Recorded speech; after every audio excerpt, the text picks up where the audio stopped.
आपने अभी अभी केन्या के एक छोटे से गांव को पीने के पानी का अनलिमिटेड सप्लाई मिलते हुए देखा, वो भी सिर्फ 1 सेकंड में। अभी एक कुआं बना है और 99 बाकी है। आपको ये वीडियो बहुत पसंद आएगा। इन 100 कुओं को मिलाकर 5 लाख से ज्यादा लोगों को पीने का ताज़ा पानी मिलने वाला है। केन्या की इस साइट पर कुछ कुएं बनाने के बाद हम नाइरीरी स्कूल सिस्टम के साउथ में गए और कह सकते हैं कि उन्हें हमसे मिलकर बहुत खुशी हुई। क्या हाल है? मैंने ऐसा नहीं सोचा था। स्वागत के लिए शुक्रिया। समझ नहीं आता कैसे रिएक्ट करूं। बहुत बहुत शुक्रिया दोस्तों। हमारे आने पर इस गांव ने हमारा जोरों से स्वागत किया और नोलन इसमें थोड़ा खो गया। नोलन जैसा अजीब इंसान मैंने कभी नहीं देखा और ये मेरी गलती नहीं है। और फिर वहाँ का स्कूल देखने के बाद ये रहे हमारे मेहमान। क्या हाल है? दिन अच्छा बीत रहा है ना? सबसे मिलकर अच्छा लगा। एक टीचर ने मुझे दिखाया कि स्टूडेंट्स कहाँ से पानी पीते हैं, जो कि एक बहुत ही अनसेफ नदी से आ रहा था। तो आपके स्टूडेंट्स यहीं से पानी पीते हैं? हाँ ये बुरी बात है। हाँ, स्टूडेंट्स हमेशा डायरिया जैसी बीमारी, टाइफाइड जैसी बीमारी की कंप्लेंट्स करते हैं क्योंकि वो ऐसा पानी पीते हैं। तो हाँ। हम कोशिश करते हैं, पर देख रहे हो ना, अब क्या कहा जाए। पर क्या करे, जिंदगी तो जीनी ही है और पानी तो सबको चाहिए होता है। जाहिर है कि इनकी हालत सच में बहुत खराब है। असुरक्षित पानी पीने से इन बच्चों की जिंदगी बहुत कम होती जा रही है, पर कम से कम इस गांव की मदद करने की हम पूरी कोशिश करने वाले हैं। क्या पता ये मुझे फिट आएगा या नहीं। मेरा सिर बड़ा है। देखते हैं पानी मिलता है या नहीं। ओह,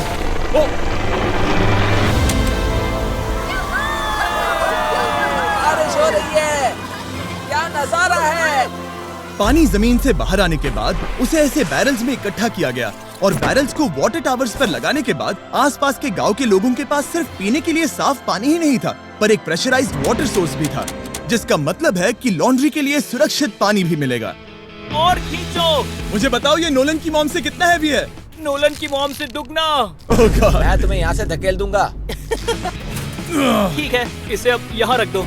हमने केन्या में और 20 कुएं बनाए और उसके बाद इसके जूते में भी कुआं डोंट है। वरी, मेरे दूसरे जूते में भी पानी है। मैं बताता हूँ कि हमने ये 29 कुएं कैसे बनाए। इस विशाल सी ड्रिल से जमीन में सैकड़ों फीट गहरा गड्ढा किया, वो भी पॉल्यूटेड सोर्सेज से होकर सीधे विशाल से पीने लायक पानी तक। उसके बाद हमने पाइप्स इंस्टॉल किए ताकि लोग पूरे अफ्रीका में इन हैंड पंप से पानी ले सके, और नाइरीरी में भी। इसे टेस्ट करके देखते हैं। पानी जैसा है। मुझे इस 5 गैलन ड्रम को भरने के लिए 5 मिनट लगे। इससे एक दिन में कितना पानी मिल सकता है? 3600 गैलन्स एक दिन में। ये ना केवल इस स्कूल के 400 बच्चों को कवर करेगा, बल्कि स्कूल के आसपास के गांव वाले भी इसका अच्छे से इस्तेमाल कर सकते हैं। पानी के लिए शुक्रिया आपका। कोई बात नहीं। ये पंप नॉन स्टॉप 30 सालों तक चल सकता है। आपको लग रहा होगा कि इस तरह का बड़ा काम करने के लिए एक बड़े गवर्नमेंट की जरूरत पड़ेगी, पर ये सच नहीं है। ये प्रॉब्लम सुलझाना बिल्कुल मुमकिन है और ऐसी चीजें करने के लिए इंसानियत को आगे आना ही चाहिए। आपकी कामयाबी का राज क्या है? सच कहूँ तो ऐसा कुछ खोजो जो तुम्हें करना पसंद है, उसे लंबे समय तक करो और तुम्हें कामयाबी जरूर मिलेगी। मैं इसे बहुत करीब लाने वाला हूँ, देख रहे हो? मजेदार है ना? जरा ऊपर देखो, वो रिकॉर्ड कर रहा है। ठीक है, मैं इसे करीब लाने वाला हूँ। ठीक है। हाँ, तुम खुद को देख सकते हो। हम इस गांव के लिए भी कुआं बना पाए, इस गांव के लिए भी और इन दूसरे 12 गांवों के लिए भी। और जब हम ये पंप्स लगा रहे थे, तब हमने यहाँ के एक स्कूल को नए कंप्यूटर से अपग्रेड भी कर दिया। बच्चों को ये कैसा लगा? उन्हें शुक्रिया, सच उन्हें में ये बहुत पसंद पसंद आया। खुशी है कि सब ठीक से हो गया। हमने क्लासरूम्स में नया फर्नीचर भी लगाया, उसके साथ कुछ शेल्व्स नई बुक्स के साथ, और सभी स्टूडेंट्स को एक फुटबॉल भी दिया। Thank you mister beast, thank you. यहाँ तक कि सभी क्लासरूम्स में नए व्हाइट बोर्ड्स और प्रोजेक्टर्स भी लगाए। आप सबको ये प्रोजेक्टर पसंद आया? हम चौक का इस्तेमाल कर रहे थे जिससे बहुत डस्ट होता था, लेकिन आज सब कुछ साफ है। हमें इस बात की खुशी है। कोई बात नहीं, इतना तो कर ही सकते हैं। पर जब हम 45वें कुएं की साइट पर गए, तब एहसास हुआ कि वहाँ का हाल और भी बुरा है। जब भी उन्हें पानी की जरूरत पड़ती थी, तब उन्हें जंगल से 1 मील खतरनाक रास्ता तय करके जाना पड़ता था, जो एक विशाल सी पहाड़ी से जाता है। मैं जल्दी उठता हूँ, लगभग सुबह 4 बजे, ताकि मैं स्कूल के लिए पानी ला सकूँ। यहाँ से पानी निकालना सेफ नहीं है। ये जगह बहुत स्लिपरी है, जिससे किसी को चोट लग सकती है। हमने उनके कुएं पर काम करना शुरू किया, तब उन्होंने मुझे दिखाया कि वो पानी कहाँ से निकालते थे।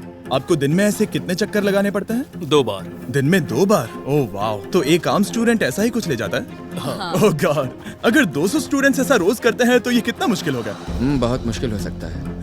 ओह गॉड, ये ढलान तो बहुत बड़ी है। अरे यार, ये ढलान तो रुकने का नाम ही नहीं ले रही। हर रोज मैं सच में दंग रह गया कि ये चढ़ाई कितनी मुश्किल थी। ये सब इतना कुछ करते हैं ताकि वो यहाँ तक पहुँच सके जहाँ इन्हें साफ पीने का पानी मिल सके। आमतौर पर आप पानी यहीं से लेते हो? हाँ। और पानी भरने के बाद ये जग्स लगभग 18 किलो तक हो जाते हैं, जो इन बच्चों के लिए पहाड़ियों से ले जाने के लिए बहुत मुश्किल है। लेडीज आराम से ये 2 उठा सकती ओह, हैं। तो मैं अभी जरूर ले जा पाऊंगा। और एक बार हमने जग्स भर लिए, उसके बाद वक्त था वापस ऊपर जाने का। जल्दी करो, चलते हैं। इससे तो पसीना भी नहीं आ रहा है। मैं ले लूंगा। और अब घंटों तक असुरक्षित पानी को इकट्ठा करने के बजाय उनका नया पंप स्कूल के बस 10 फीट दूर था, तो अब ये यहाँ से पानी ले सकते हैं। बहुत थक गया हूँ। और फिर हम गए हमारे अगले गांव में, जहां हमने बनाया हमारा 46वां कुआं। पर हमें एक प्रॉब्लम से गुजरना पड़ा। हमने देखा कि ये गांव आधे से बटा हुआ है, वो भी इस खतरनाक सी नदी से। ये अभी इतनी खतरनाक नहीं लगेगी, पर जब बारिश का मौसम आता है, पानी ऊपर तक आकर इस पुल को पूरी तरह से निगल लेता है। और ये पुल इसलिए इतना जरूरी है क्योंकि वहाँ जो गांव है, वहीं पर सभी हॉस्पिटल्स और स्कूल्स हैं, इसलिए यहाँ से रोज गुजरना पड़ता है। ये खतरनाक है, लेकिन इस पुल के अलावा इनके पास और कोई ऑप्शन नहीं है। जब ये नदी उफान पर होती है तो ये किसी को भी बहा ले जाती है, लोग, स्टूडेंट्स, यहाँ तक कि जानवर भी। हाल ही में इस नदी को क्रॉस करने की कोशिश में हमने 3 लोगों को खो दिया। इस तरह किसी की जान जाना पागलपन है और हम इसे स्वीकार नहीं कर सकते। और जिस पल हमने इस बारे में सुना, तब हमें मदद करनी ही पड़ी। तो पंप तक जाने वाले पुल को जब हमने ठीक करना शुरू किया, तब हमने केन्या से 2000 मील दूर जिम्बाब्वे देश का भी सफर तय किया। अफ्रीका में आए 1 हफ्ते से ज्यादा हो गया है और अब भी कई पंप्स लगाने बाकी है। तुम में से बदबू आ रही पर है। मैंने सुबह ही शावर लिया था। बात होते ही मैं हाथ नीचे ले लूंगा।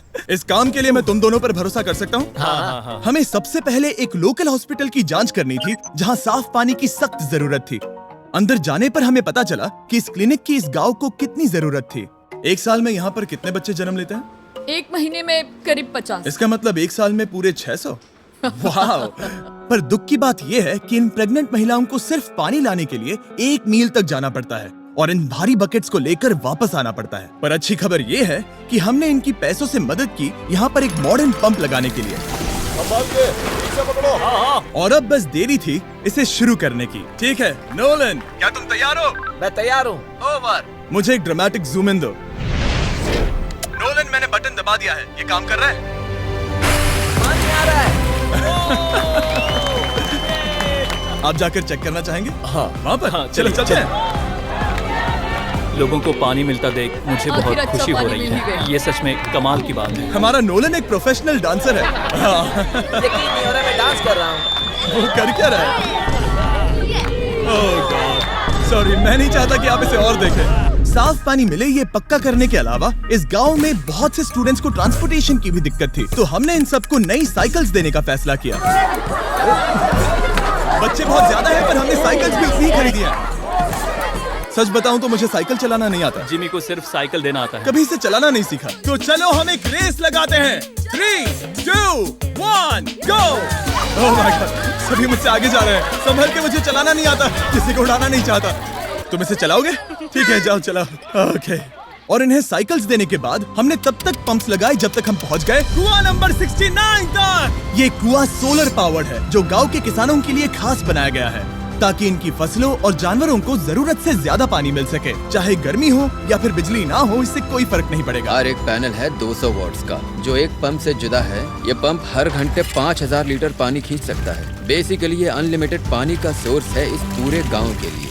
ये बहुत बढ़िया है। और जिम्बाब्वे छोड़ने के बाद हम चाहते थे कि अफ्रीका की सभी कम्युनिटीज को पानी मिलता रहे, इसलिए हमने और कुछ पंप्स बनाए युगांडा में, सोमालिया में और कैमरून में। कैमरून में हमने क्या क्या किया ये देखने के लिए फिलैंथ्रोपी चैनल पर हम जल्द ही एक वीडियो अपलोड करने वाले हैं। इन गाँव में वक्त बिताने पर मुझे एहसास हुआ कि पंप्स लगाना कितना जरूरी होता है। कैसे ये खेती को पानी देते हैं, भूखे का पेट भरते हैं, कैसे ये हॉस्पिटल्स को साफ सुथरा रखते हैं, और सबसे जरूरी कैसे ये आने वाले पीढ़ी के बच्चों के लिए लंबी और हेल्दी जिंदगी जीने में मदद करते हैं, और इससे कम्युनिटीज का भविष्य भी सेफ हम होता है। बहुत समय से इंतजार कर रहे हैं साफ पानी के लिए। Water is life. और कुछ लोकल लोगों की मदद से हमने आखिरकार ये पुल पूरा कर ही लिया, जिसे ये कम्युनिटी अगले 100 सालों तक इस्तेमाल कर सकती है। कई जिंदगियां बचेगी, परिवार एक साथ आएंगे, परेशानियां चली जाएंगी। इस वीडियो में हमने जो 100 पंप्स लगाए हैं वो कई जिंदगियां बदल देंगी, पर ये काफी नहीं है।